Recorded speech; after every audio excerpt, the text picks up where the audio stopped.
नमस्कार, आप देख रहे हैं खबर उत्तर प्रदेश और मैं हूं आपके साथ सत्यम गौर। उत्तर प्रदेश के आजमगढ़ में भक्ति के नाम पर अश्लील डांस परोसा जा रहा है।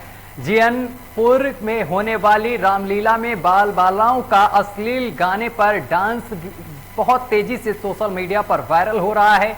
यह मंच रामलीला का है, लेकिन यहाँ पर अश्लील डांस परोसा जा रहा है और बाल बालाओं का ये डांस एक बार फिर से सोशल मीडिया पर तेजी से वायरल हो रहा है। जहां पर सरकार दिव्यांग जनों को सम्मान दे रही है, वहीं मंच पर एक दिव्यांग मंच की चकाचौंध के चलते यहां पर आयोजन के ऊपर यहां पर डांस परोसा जा रहा है। तस्वीरें भी आप देख सकते हैं कि इस तरीके से इन तस्वीरों में बाल बालाएं डांस करती हुई नजर आ रही हैं। साथ ही कोविड गाइडलाइंस की जमकर धज्जियां भी उड़ाई जा रही हैं। तस्वीरों में आप साफ तौर पर देख सकते हैं किस तरीके से इसमें यहां पर रामलीला के मंच पर डांस, अश्लील डांस परोसा जा रहा है।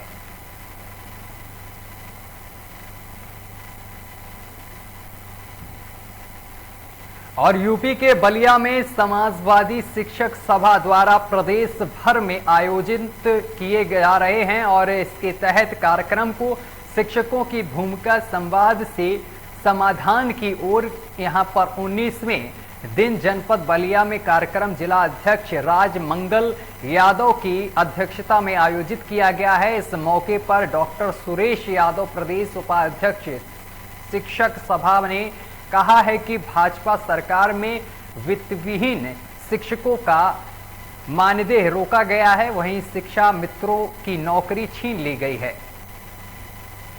और 96 करोड़ रुपया जो है इसी सरकार ने उस पैसे को वापस लेने का काम किया। तो इनके झूठे आश्वासन आज का शिक्षक जो है बिल्कुल इनको समझ गया है और इनके सरकार को हटाने की आज पूरे शिक्षक तैयार। ऐसा कोई सगा नहीं जिसको बीजेपी ने ठगा, चाहे वो शिक्षा मित्र हो, चाहे वित्तहीन हो, चाहे पुरानी पेंशन के लोग हो, अन्वेषक प्रेरक हो, सबको इन्होंने झूठा आश्वासन दिया। और अगली बड़ी खबर शाहगंज से सामने निकल कर आ रही है, जहां पर बीजेपी नेता ही बीजेपी महिला पर कर रहे हैं अत्याचार। बीजेपी नेता ही बीजेपी महिला नेत्री पर दिखा रहे हैं दबंगई और महिला ने बीजेपी पार्षद आशीष पर लगाए हैं गंभीर आरोप और मारपीट में महिला नेत्री के साथ परिवार को गंभीर चोटें आई हैं। बीजेपी पदाधिकारी के साथ समाजसेवी भी हैं महिला नेत्री प्रतिभा भार्गव। हाँ।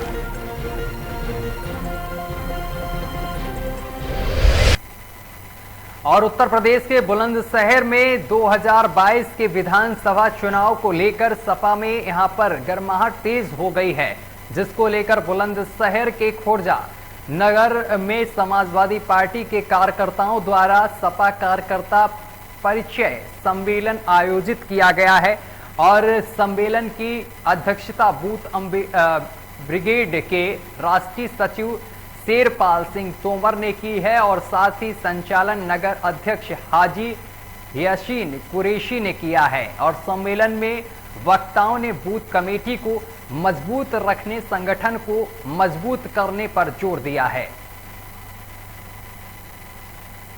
वहीं मैं समाजवादी पार्टी के कद्दावर नेता जो कि नंदकिशोर वाल्मीकि जी भी हमारे साथ मौजूद हैं। लखीमपुर खीरी में किसानों के साथ एक भाजपा नेता के बेटे के द्वारा एक बड़ी घटना को अंजाम दे दिया गया, जिसमें एक वीडियो वायरल भी हुई। लगातार उस वीडियो में पीछे से एक थॉर गाड़ी किसानों के ऊपर कुचलती हुई नजर आ रही है, उस पर आप क्या कहेंगे? देखिए, हिंदुस्तान के अंदर हिंदुस्तान एक कृषि प्रधान देश है। हिंदुस्तान का जो अन्नदाता है, आज उसके साथ ये मोदी सरकार इतनी बब्बरता बरत रही है। जिस तरीके से हिटलर ने अपने शासनकाल में लोगों को अनसुना कर दिया, उस पीरियड में वो लोगों को कुचलवा देता था। आज भाजपा के शासनकाल में हिंदुस्तान का जो अन्नदाता है उसके साथ ये हिटलरशाही हो रही है। उसको गाड़ियों के नीचे कुचला जाता था। किसी ज़माने में राजाओं के शासन में लोगों को हाथियों से कुचलने का काम किया जाता था। आज इस मोदी के राज में किसानों को गाड़ी से कुचलने का काम किया जा रहा है। हम यहाँ पर जो खुर्जे में जो सब समाजवादी पार्टी के जो लोग कार्यकर्ता इकट्ठे हुए हैं, नगर अध्यक्ष हासिन साहब के जो हमारे नगर अध्यक्ष हैं हासिन कुरैशी के साथ में हम प्रदेश में जो आगामी विधानसभा 2022 का जो चुनाव है, संगठन को तेज धार देने के लिए हम बूथ कमेटियों का और हम वार्ड वाइज एक एक कार्यकर्ताओं को ढूंढ करके बूथ पर खड़ा करने का काम कर रहे हैं, ताकि 2022 को चुनाव हम जीत सकें और हम प्रदेश की बागडोर राष्ट्रीय अध्यक्ष माननीय श्री अखिलेश यादव जी के हाथों में दे सके। चलिए तो वहीं हमारे साथ और भी प्रत्याशी मौजूद हैं, समाजवादी पार्टी के नेता हैं ये भी, और जो कि आप लगातार अपने खुर्जा विधानसभा पर लोगों से जनसंपर्क कर रहे हैं, जिसमें कि अगर हम बात करें यूपी की तो यूपी में 70% किसान की आबादी है और लगातार किसान दिल्ली में पिछले 6 महीने से लगातार 1 साल होने को जा रही है, जिसमें 600 से ज़्यादा किसान शहीद भी हो चुके हैं। तो किसान जो है अभी आगामी चुनाव 2022 का चुनाव भी है, किस तरफ रुझान है आपकी बार? क्या लगता है आपको कि किसान कितना आपके साथ है? ये सरकार तो किसान विरोधी सरकार रही है और कुछ चंद पूंजीपति हैं जिनके पक्ष में काम कर रही है, और जितने भी किसान भाई हैं सभी सरकार से बिल्कुल ऊब चुके हैं और उनका रुझान है समाजवादी पार्टी। वे अपना विकल्प ढूंढ रहे हैं जो कि सीधा विकल्प है समाजवादी पार्टी।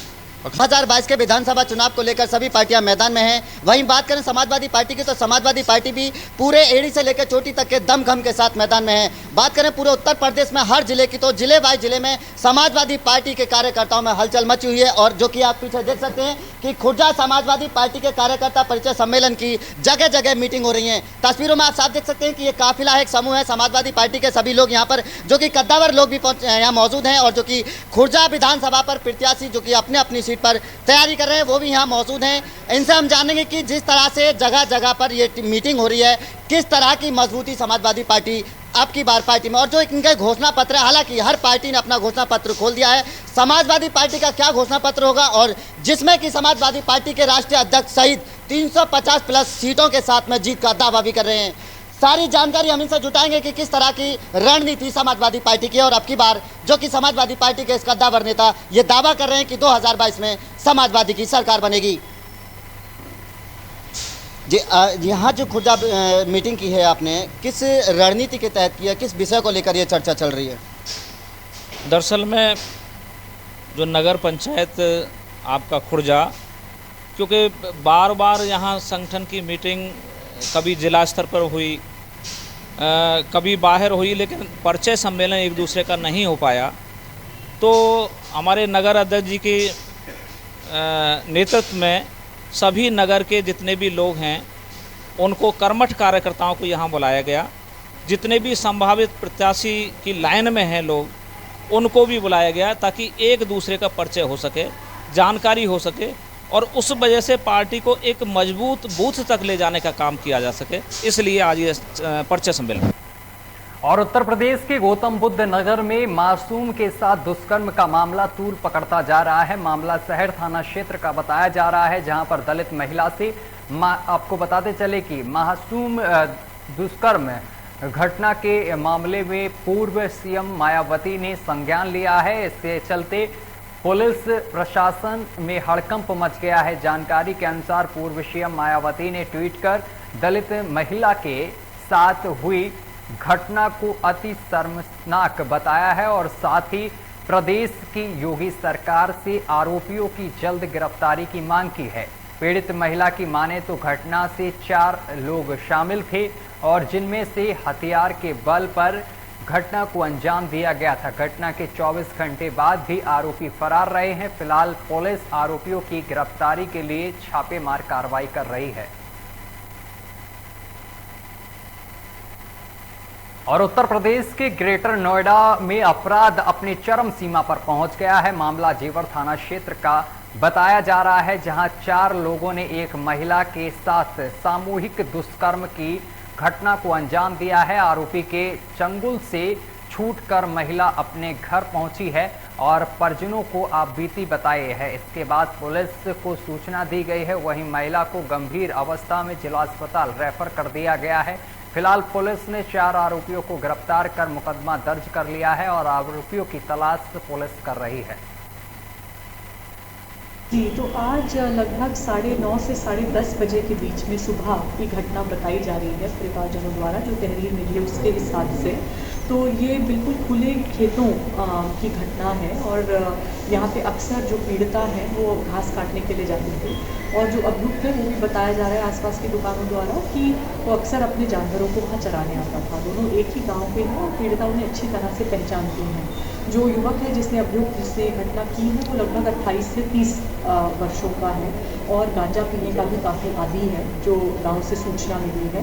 तो वही मुख्य आरोपी है इस केस का और उन्हीं ने इनको घसीट के, पीड़िता को घसीट के ये घटना कारित की है।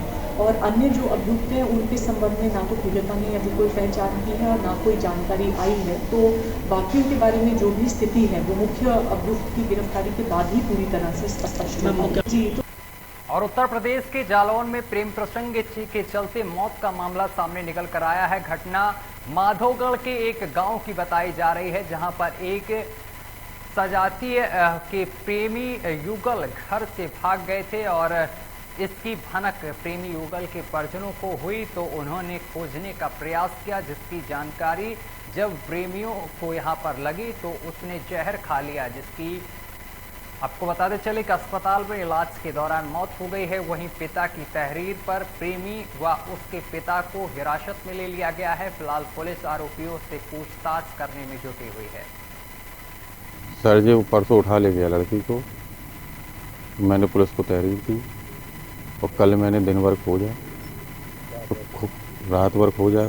खोजने के पश्चात जी कल शाम को 5:30 बजे के करीब, 4:30 के करीब ये हमको वहाँ से कनपुरा से सूचना मिली। मेरे नंबर पर फ़ोन आया किसी का, बोले ऐसी ऐसी घटना है, किरण नाम की लड़की अरुण नाम का लड़का है।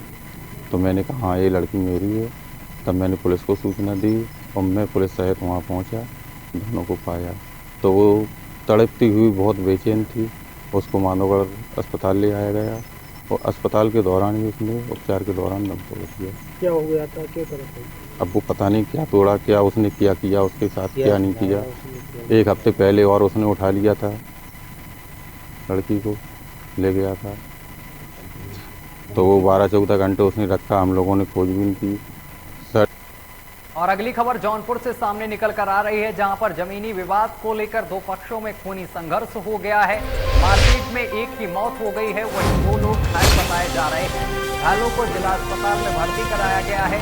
पूरे मामले की सूचना स्थानीय पुलिस को दी गई है। सूचना पर पहुंची स्थानीय पुलिस ने हालात यहां पर पहुंचकर घटनास्थल का जायजा लिया है और महाराजगंज थाना क्षेत्र के वेदोली गांव की ये पूरी घटना बताई जा रही है। फिलहाल पुलिस ने शव को कब्जे में लेकर पोस्टमार्टम के लिए भेज दिया है। बड़ी और अहम जानकारी आप तक पहुंचा रहे हैं। आपको बताते चले कि जमीनी विवाद को लेकर 2 पक्षों में विवाद हो गया और जिसके बाद जमकर लाठी डंडे चले और मारपीट में एक व्यक्ति की मौत हो गई है, जबकि 2 लोग गंभीर रूप से घायल बताए जा रहे हैं।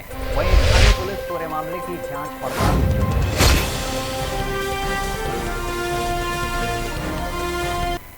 और अगली खबर उत्तर प्रदेश के झांसी से सामने निकल कर आ रही है। झांसी में भ्रष्टाचार अपने चरम सीमा पर बना हुआ है, जहां एक आश्रा आवास भ्रष्टाचार की भेंट चढ़ गया है और इस हादसे में आपको बताते चले कि प्रशासन की पोल खोल के रख दी है। ये निर्माण कार्य CNDF विभाग द्वारा कराया गया था, लेकिन आपको बताते चले कि ठेकेदार द्वारा ये नगर पंचायत पर ये आरोप लगाया गया है कि जब तक कार्य पूरा नहीं होता तब तक कोई भी आवास में नहीं रह सकता है और उसके बाद भी आशारा आवास में कई परिवार अवैध रूप से रह रहे हैं।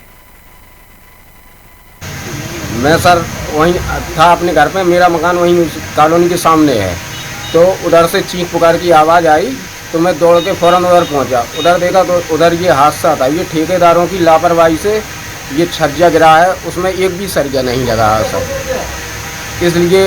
और उसमें 5 लोग घायल हुए हैं और 2 की हालत ज़्यादा गंभीर है। अच्छा, जब पहुँचे सब दबे हुए थे? जी सर, एक लड़की दबी हुई थी और तो निकाल लिए थे वहीं कॉलोनी वालों ने। उनको हमने निकाला तो उसके दोनों पैर फैंके, दोनों पैरों से ज़्यादा खून गया। और लखनऊ से बड़ी खबर सामने निकल कर आ रही है, जहां आपको बताते चले कि बीएसपी सुप्रीमो मायावती ने ट्वीट किया है।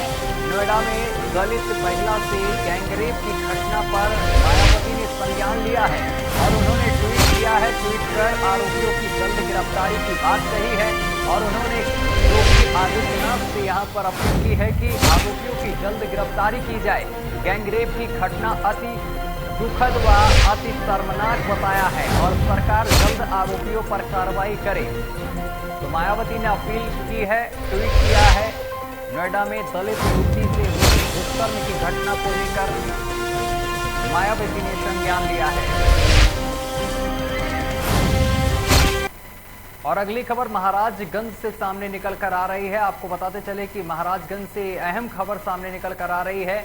महाराजगंज जिले के फरेदा ब्लॉक अंतर्गत ग्राम सभा सेमरहनी में बना सचिवालय अपनी हालत पर रो रहा है और भूत बंगला जैसे दिखने वाला ग्राम सचिवालय में ना तो कुर्सी मेज है और ना ही रख रखाव के लिए कोई कर्मचारी है। सचिवालय में देखरेख के अभाव में घास फूस उग चुके हैं और सचिवालय बिना उपयोग के हाथी साबित हो रहा है और इसमें ना कोई कर्मचारी बैठता है और ना ही कोई काम होता है। ऐसे में लाखों खर्च करने के बाद भी वहां रखा सामान धूल फांक रहा है।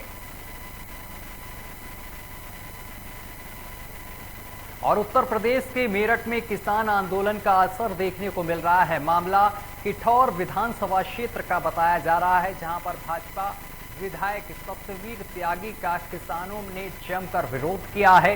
भाजपा विधायक पशवाड़ा गांव में जब एक कार्यक्रम में शामिल होने पहुंचे तभी किसानों ने काले झंडे लेकर विधायक के काफिले को घेर लिया। विधायक के काफिले में 5 गाड़ियां थी, लेकिन किसानों ने विरोध के चलते विधायक गाड़ी से नहीं उतरे और तस्वीरों को देखकर आप अंदाजा लगा सकते हैं कि किस तरीके से यहां पर विरोध करते हुए किसान साफ तौर पर दिखाई दिए हैं। आज ग्राम पसवाड़ा में विशाल चौधरी को जिला मंत्री बनाने पे उसने कार्यक्रम वहां रखा था और मुझे उन्होंने मुख्य अतिथि के तौर पे वहाँ टूर्नामेंट हो रहा था, उसका उद्घाटन पे मुझे बुलाया था। मैंने वहाँ जब मैं वहाँ पहुँचा तो 3-4 असामाजिक तत्व जो है वो गाड़ी के पीछे, जब मेरी गाड़ी आगे निकल गई तो वो कहीं कोई लोगों ने मुझे बताया कि वो जो है उसके यूनियन के जिंदाबाद के नारे वारे लगा रहे थे और वो काले झंडे ले रहे थे। 3-4 लोग थे, वो ज्यादा नहीं थे, जबकि वहाँ जो है हजारों लोग हमारे कार्यक्रम में थे। और निश्चित तौर पर पसवाड़ा गांव हमारा भाजपा का समर्थक गांव रहा है। वहाँ 90% लोग जो है भारतीय जनता पार्टी के समर्थक हैं। और उत्तर प्रदेश के मुरादाबाद में रामलीला के सभी किरदार और दर्शक धरने पर बैठे हैं। पूरा मामला नागपने इलाके के 10वां घाट का बताया जा रहा है, जहां पर आपको बताते चले कि हर वर्ष रामलीला में जिला प्रशासन की ओर से विद्युत सप्लाई का इंतजाम किया जाता था, लेकिन इस वर्ष इंतजाम नहीं करा जा रहा है और बीते 4 दिन से रामलीला कमेटी के लोग अपने पास से जनरेटर में तेल डालकर रामलीला का आयोजन कर रहे थे, लेकिन पैसे खत्म होने की वजह से जनरेटर का तेल खत्म हो गया है और जिससे विद्युत सप्लाई पूरी तरीके से ठप हो गई है। और जिसके बाद सभी आक्रोशित रामलीला की कमेटी के सदस्य और दर्शक ने एक साथ मोमबत्ती लेकर धरने पर बैठ गए हैं। जिला प्रशासन से मांग करते हुए कहा है कि प्रशासन इस मामले का संज्ञान लेकर सभी व्यवस्थाओं को दुरुस्त कर दे।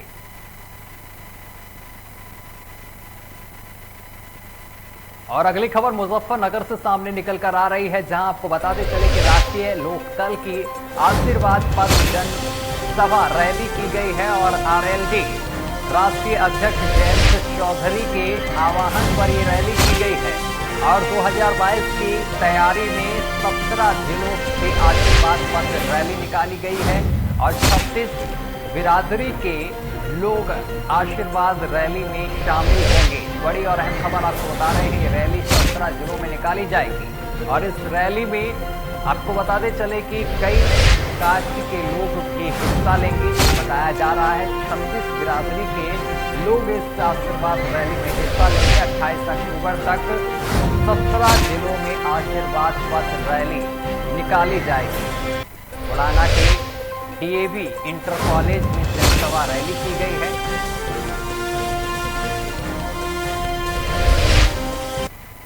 और उत्तर प्रदेश के जालौन में सपा प्रदेश अध्यक्ष जिले के ग्राम रवा में किसान नौजवान पटेल यात्रा में शिरकत करने पहुंचे, जहां उन्होंने प्रदेश व केंद्र की भाजपा सरकार की नीतियों पर जमकर हमला बोला है। जनसभा को संबोधित करने के बाद उन्होंने पत्रकारों से बात की है। पत्रकारों से बात करते समय उनकी जबान फिसल गई और वह अपनी ही पार्टी के राष्ट्रीय अध्यक्ष अखिलेश यादव पर ही आरोप लगाने लगे कि उनके नेता अखिलेश यादव द्वारा किसानों का उत्पीड़न किया गया है। देश में 45 साल तक कांग्रेस ने किसानों को लूटा है और किसान के लिए कांग्रेस सिर्फ घड़ियाली आंसू बहाती है। लखीमपुर कांड से गृह राज्य मंत्री अजय मिश्रा के बेटे का इस्तीफा भी यहां पर मांगते हुए नजर आए हैं, लेकिन वह इस्तीफा नहीं दे रहे हैं। जब उनसे सवाल किया गया कि गृह राज्य मंत्री का इस्तीफा नहीं मिल रहा है तो उसको लेकर वो उनके बेटे पर निशाना साधते हुए दिखे और यहां पर गृह राज्य मंत्री के बेटे का इस्तीफा मांगने की बात कहते हुए नजर आए। अगली खबर संभल से सामने निकल कर आ रही है, जहां आपको बताते चले कि संभल में तेज रफ्तार का कहर देखने को मिला है। संभल में तेज रफ्तार का कहर थमने का नाम नहीं ले रहा है। तेज रफ्तार का कहर आए दिन यहां पर देखने को मिलता है। ट्रक ने मारी है 2 बाइकों में जोरदार टक्कर और 3 लोग इस हादसे में घायल हुए हैं। बड़ी और अहम जानकारी आप तक पहुंचा रहे हैं और जिसके बाद आपको बताते चले कि एक महिला की इस हादसे में मौत हो गई है। गुन्नौर के CHC में भर्ती कराया गया है सभी घायलों को। एक की हालत गंभीर होने पर हायर सेंटर के लिए रेफर कर दिया गया है। पूरा मामला गुन्नौर कोतवाली के सजना मुस्लिम का बताया जा रहा है। और उत्तर प्रदेश के अलीगढ़ में मुस्लिम विश्वविद्यालय के छात्र नेता जानिब हसन के द्वारा कश्मीर में आतंकियों के द्वारा की गई कायराना हरकत का विरोध किया गया है और AMU में कैंडल मार्च निकालते हुए मृतकों को श्रद्धांजलि दी गई है। अलर्ट फैकल्टी से लेकर बाबा ए सैयद ग्रेट तक एक कैंडल मार्च निकाला गया है, जो कि ईदगाह क्षेत्र श्रीनगर कश्मीर में प्रिंसिपल सत्येंद्र कौर, शिक्षक दीपक चंद्र को कैंडल मार्च के माध्यम से श्रद्धांजलि दी गई है। देश में जब भी किसी के साथ जुल्म होगा, अलीगढ़ मुस्लिम विश्वविद्यालय के छात्र उनके इंसाफ के लिए हमेशा साथ खड़े होंगे, ऐसा कहा गया है छात्रों की तरफ से। मैं जहाँ जो है कश्मीर के अंदर एक स्कूल में सत्येंद्र कौर जो प्रिंसिपल थे उस स्कूल के, उनको ऑन द स्पॉट गोली मार दी गई और एक उसमें जो टीचर थे दीपक चंद, उनको भी गोली मार दिया गया। इन दोनों को गोली मारने के बाद बहुत सी चीज़ें वहाँ कश्मीर के अंदर हुई और बहुत सी सोशल मीडिया पे चल रही है। आज हमारा जो मकसद है वो इनको श्रद्धांजलि देने का है। आज हमने जो आर्ट फैकल्टी से लेकर बाबे सैयद तक एक कैंडल मार्च निकाला और हमने इनको जो है श्रद्धांजलि दी। हम अलीगढ़ मुस्लिम यूनिवर्सिटी के छात्र सभी इन परिवार वालों के साथ हैं और हमें बड़ा दुख है कि एक इंस्टीट्यूशन में, एक स्कूल में इस तरीके की घटना कश्मीर के अंदर हो गई। और उत्तर प्रदेश की सड़कों को एक बार फिर गड्ढा मुक्त बनाने के लिए योगी आदित्यनाथ ने सभी आला अफसरों को निर्देश दिए हैं। 15 नवंबर तक प्रदेश की सभी सड़कों को गड्ढा मुक्त बनाया जाए, जिसके बाद प्रदेश के सभी जिला अधिकारी गड्ढा युक्त सड़कों को चिन्हित करने व उनको गड्ढा मुक्त बनाने को लेकर जुट गए हैं। आपको बताते चले कि इससे पहले भी भाजपा सरकार बनते ही प्रदेश की सड़कों को गड्ढा मुक्त करने के निर्देश मुख्यमंत्री योगी आदित्यनाथ की तरफ से दिए गए थे। ये माननीय मुख्यमंत्री जी के निर्देश है कि हम लोग मिड नवंबर तक जो भी हमारी सड़कें जो मरम्मत योग्य हैं उनको उनके गड्ढों को भर दिया जाए। तो इस संबंध में विभिन्न विभागों द्वारा जो सड़कें होती हैं उन विभागों के साथ नोडल अधिकारी हमने हर एक ब्लॉक वाइज नामित किए हैं, उनकी बैठक करी गई, समीक्षा करी गई। सबसे ज़्यादा सड़कें यहाँ पर PWD विभाग की हैं, जिनको लगभग आधी धनराशि शासन द्वारा स्वीकृत भी कर दी गई है और उनका काम भी स्टार्ट हो गया है। इसके साथ नगर विकास, विभिन्न नगर निकाय जो हमारे यहाँ हैं, उनके द्वारा जो सड़कों का निर्माण, सड़कों को मरम्मत का कार्य होना है वो भी कर रहे हैं। मंडी के द्वारा जो सड़कें हैं अगर वो कॉन्ट्रैक्ट पीरियड के अंतर्गत हैं तो उनको संबंधित ठेकेदार द्वारा स्वयं सही कराया जा रहा है। और उत्तर प्रदेश को मेरठ में आशा कार्यकर्तियों को सरकारी कर्मचारी का दर्जा दिलाने के लिए रालोद पार्टी की जिला अध्यक्ष आरती मलिक सैकड़ों आशा के साथ जिला अधिकारी कार्यालय पहुंची हैं और सैकड़ों आशाओं का कहना था कि 2006 से हम सभी आशा कर्मी काम कर रही हैं, केवल इस उम्मीद पर कि अभी कभी तो सरकार हमें भी सरकारी कर्मचारी का दर्जा देगी, लेकिन अभी तक सरकार की ओर से आशाओं का प्रयोग के लिए कोई भी सुविधा नहीं दी गई है। इसी को लेकर सभी आशाएं कर्मी मैदान में आई हैं और सरकार के खिलाफ प्रदर्शन कर मांग कर रही हैं कि हमें भी जल्द से जल्द सरकारी कर्मचारी का दर्जा दिया जाए।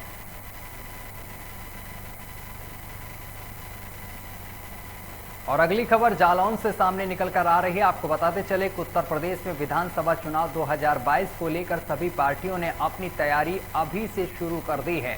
समाजवादी पार्टी के राष्ट्रीय अध्यक्ष यूपी के पूर्व सीएम अखिलेश यादव भी सपा की यूपी में वापसी करने के लिए जी जान से मेहनत कर रहे हैं और वह 12 अक्टूबर से अपनी विजय रथ यात्रा का शुभारंभ भी करने जा रहे हैं और जालौन में भी उसका विजय रथ 13 अक्टूबर को आएगा और इसकी जानकारी जालौन के प्रभारी अधिकारी वीआईपी नगर मजिस्ट्रेट द्वारा दी गई है।